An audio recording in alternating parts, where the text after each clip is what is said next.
عزیزانی که دچار بیماری پیرچشمی میشن سنشون از بالای 40 سال رد شد. خب حالا یه شخص ممکنه آب مروارید داشته باشه، مثلا 50 سالشه، 60 سالشه، 70 سالشه، 58 سالشه، 65 سالشه، بالاخره یه درجاتی از آب مروارید داره، میخواد آب مروارید چه عمل بکنه.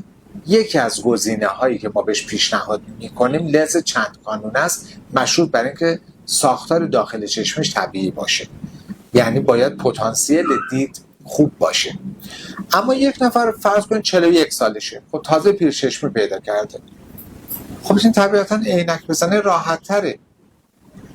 نه اینکه نمیشه افراد رو در این سنم عمل کرد، ولی وقتی ما برای افراد مثل 41-2 ساله عمل میکنیم که اینا ضعیفی دور هم دارن نزدیک هم دارن، بهشون میگن چشمای مثبت. یعنی وقتی عینک میزنن شما نگاه میکنید چشم بزرگتر از حالت طبیعیه، مثلا شماره چشمش مثبت 7 برای دوره، حالا مثبت 8 هم برای نزدیکه.